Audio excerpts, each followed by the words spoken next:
நாம முக்கியமா எதை பத்திலாம் பார்க்க போறோம்னா, தமிழ்நாட்டோட பொருளாதார வலிமை. ஏற்றுமதியில நாம எப்படி ஒரு பவர் ஹவுஸா இருக்கோம், நம்ம பொது சுகாதார மாடல், அப்புறம் பணவீக்கத்தை எப்படி சமாளிக்கிறோம், கடைசியா நம்ம மாநிலத்தோட நிதி உத்தி. வாங்க ஒவ்வொன்னா பார்க்கலாம். முதல்ல நம்ம மாநிலத்தோட பொருளாதார யந்திரம் எவ்வளவு பெருசு, எவ்வளவு சக்தி வாய்ந்ததுன்னு ஒரு பெரிய சித்திரத்தை பார்த்திடலாம். இங்க இருக்கிற நம்பர்ஸ் எல்லாம் ஒரு தெளிவான கதைய சொல்லுது. நம்ம ஜிஎஸ்டிபி, அதாவது மொத்த மாநில உள்நாட்டு உற்பத்தி 31.9 லட்சம் கோடி ரூபாய். யோசிச்சு பாருங்க. நம்ம சராசரி தனிநபர் வருமானம் 3.62 லட்சம் ரூபாய்.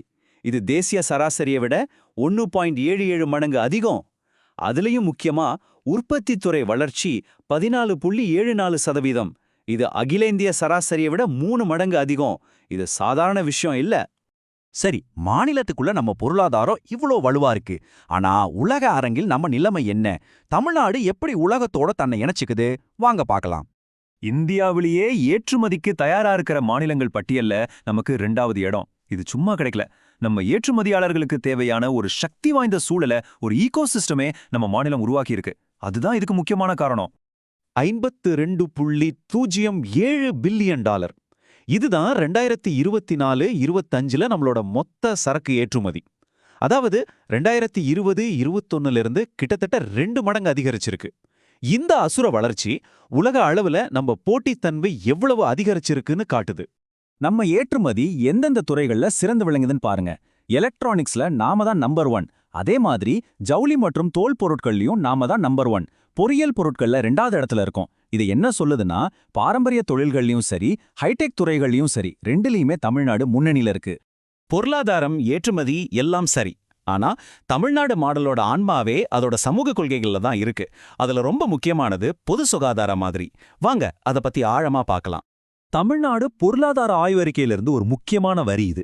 என்ன சொல்றாங்கன்னா, தமிழ்நாட்டோட வளர்ச்சி சமூக கொள்கைகளிலிருந்து பின்வாங்கிறதுனால வரல, மாறா அந்த சமூக கொள்கைகளையே ஒரு பொருளாதார உள்கட்டமைப்பா பார்க்கறதுனால தான் வருது.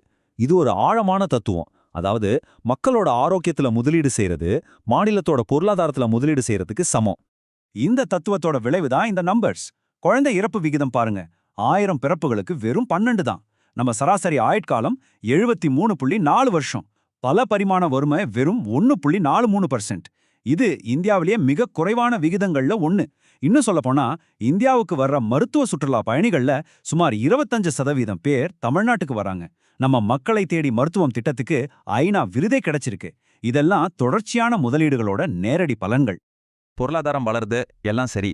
ஆனா சாதாரண மக்களோட வாழ்க்கை செலவு, அதாவது விலைவாசி, அதை நம்ம மாநிலம் எப்படி கையாண்டிருக்கு? இது ஒரு முக்கியமான கேள்வி இல்லையா?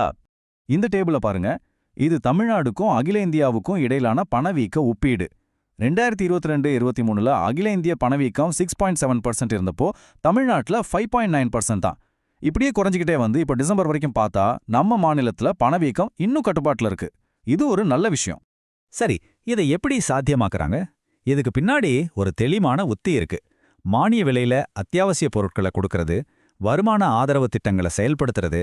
இது மூலமா விலைவாசி உயர்வோட தாக்கம் நேரடியா மக்களை பாதிக்காம பாத்துக்கறாங்க. சரி, இவ்ளோ திட்டங்களையும் வளர்ச்சியும் சாத்தியமாக்க பணம் வேணுமே. மாநிலத்தோட நிதி உத்தி எப்படி இருக்கு? வாங்க கடைசியா அத பத்தி பாப்போம். இந்த உத்திய புரிஞ்சுக்கிறதுக்கு முன்னாடி நிதி பற்றாக்குறைனா என்னன்னு சிம்பிளா தெரிஞ்சுக்கலாம். ஒரு அரசாங்கத்தோட வருமானத்தை விட செலவு அதிகமா இருந்தா அந்த பற்றாக்குறை தான் நிதி பற்றாக்குறை. இதை சமாளிக்க அரசாங்கம் கடன் வாங்கும், அவ்வளோதான். தமிழ்நாட்டோட நிதி உத்தியில ஒரு முக்கியமான மாற்றத்தை நம்மால பார்க்க முடியுது. பெருந்தொற்று காலத்துல பொருளாதாரம் பாதிக்கப்படாம இருக்கவும் மக்களுக்கு உதவவும் அதிகமா செலவு செஞ்சாங்க. அதனால நிதி பற்றாக்குறை அதிகமா இருந்துச்சு. ஆனா இப்போ அந்த நிலைமை மாறிடுச்சு. இப்போ கவனம் எல்லாம் நிதி நிலைமையை ஸ்திரப்படுத்துறதுலயும் மாநிலத்தோட நீண்ட கால வளர்ச்சிக்கு தேவையான சொத்துக்களை, அதாவது உள்கட்டமைப்பை உருவாக்குறதுலயும் இருக்கு. 2.54 லட்சம் கோடி ரூபாய். இது ஒரு பெரிய தொகை. 2020 2026க்குள்ள மாநிலம் செய்யற மொத்த மூலதன செலவு இது.